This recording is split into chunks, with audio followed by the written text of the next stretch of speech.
A day in my life dito sa New Zealand for today's video mga guys.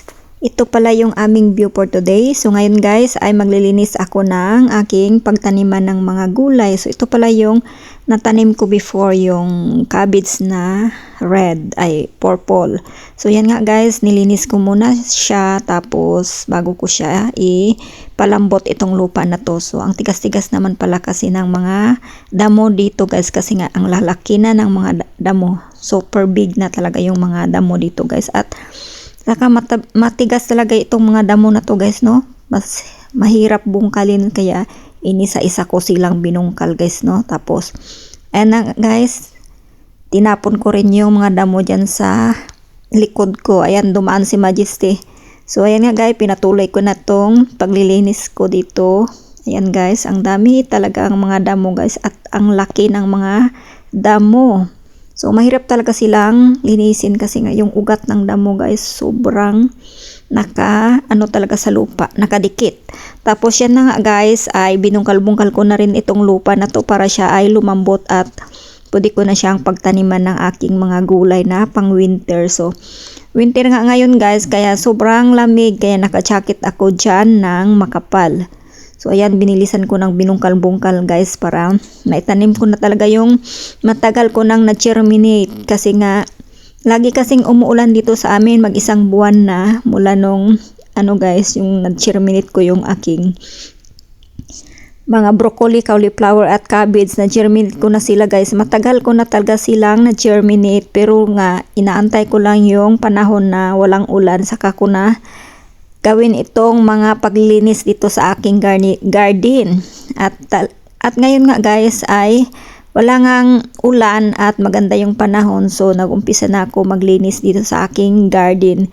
So ayan nga guys, pinalambot ko na itong lupa bago ko siya itanim. So ang isa naman guys ay gusto din magtanim ng patatas. Diyan daw itanim yung patatas niya. So ito na nga yung nabungkal kong lupa guys. Nilagyan ko muna ng abo o yung tinatawag na ash para may fertilizer na yung lupa. Tapos binungkal ko ulit guys para lumiit yung mga guys, yung lupa na binungkal ko yung isang araw.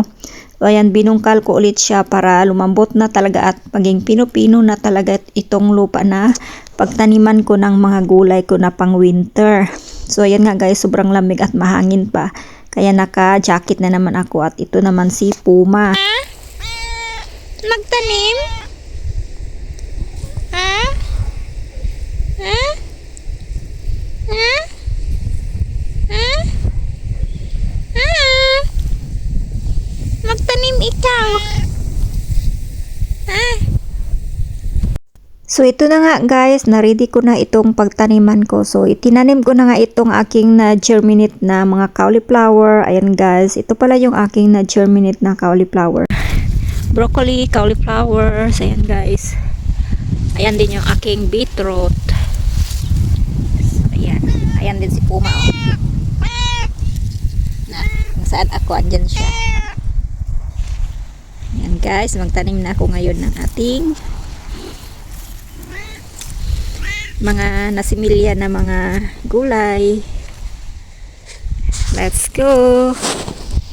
So ito na nga, binungkal ko na nga itong aking na-germinate na mga gulay na pang winter. Tapos ayan na guys, dinahandahan ko siya para dala talaga yung lupa, para hindi siya maging guys, hindi matanggalan ng lupa. So kailangan ganyan talaga pag maglipat kayo ng seedling nyo. So may lupa pa talaga para hindi siya matay pag itanim guys. So kailangan talaga may lupa kunti.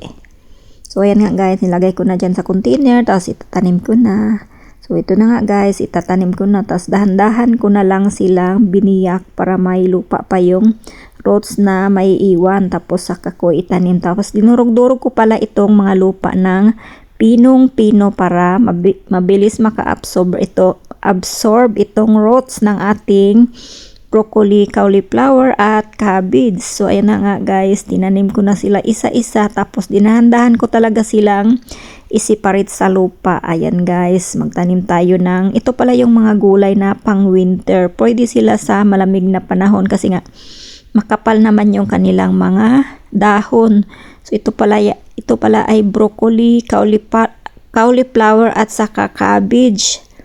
So ayan nga guys, natanim ko na talaga sila. Ang tagal ko talagang inantay na wala ng ulan. So isang buwan kasi yung sunod-sunod na ulan dito sa amin. So almost 2 months talaga guys no, nag-ulan ng sunod-sunod. Tapos ayan nga, sobra pang lamig dito sa New Zealand. So ang hirap talaga magtanim pag ganito yung klima guys. Napakalamig talaga, nasa minsan -1 pa yung aming klima, or number 3 or ayan, number 3 na Celsius or -1 pa. Kaya sobrang lamig. Pag lalabas ka, naka-double jacket ka talaga.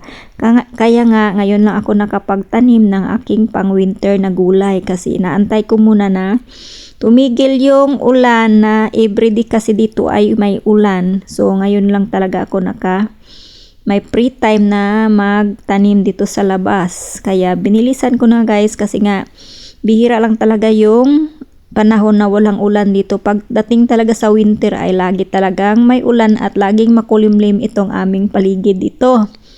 Kaya nga guys, today is happy ako kasi nga tinanim ko na, naitanim ko na talaga lahat itong aking na-germinate na mga gulay. So ito pala ay purple na broccoli, cauliflower at saka cabbage. At saka yung beetroot naman ay next week ko na yon itatanim. Videohan ko naman sila pag itatanim ko na kasi nga maglilinis pa ako ng kanilang space para pagtaniman. So ayan nga guys, magantay na lang ako ng December. Maha-harvest ko na naman itong aking mga gulay na pang winter. Kasi medyo malaki na talaga sila guys kasi matagal kong hindi na itanim itong aking gulay. So ayan, ganyan talaga magtanim guys, dahan-dahan lang, tapos i-freeze mo ng yung lupa guys para mabilis ma-absorb ng roots ang tubig para hindi siya mamatay. So ayan guys, dinahan-dahan ko silang itanim para maiwan pang lupa sa kanilang roots. So marami-rami din pala itong aking na-germinate guys. May pa doon, may naiwan pa akong kunti para pag namatay sila, pwede ko silang punlaan ulit, palitan ng another na gulay kasi may naiwan pa naman. So pag mamatay yung iba ditong tanim ko ay may ipupunla pa ako. So ayan, yung iba is malaki, yung iba is maliit din kasi nga hindi sila pantay-pantay ang paglaki ng mga roots, ang mga gulay kasi nga, ayan. So, inuna ko pala tinanim itong mga malalaki na cauliflower, broccoli at guys. So, ayan na guys, pagkatapos kong tinanim, diniligan ko kaagad sila guys. At buti na lang at inulan kaagad sila kinabukasan guys. So, mag-update na lang ako dito pag nabuhay na sila. So hanggang dito na lang guys. Thank you for watching. Share naman guys, or paki-like and comment in the below. Thank you. Hanggang sa susunod. Bye-bye.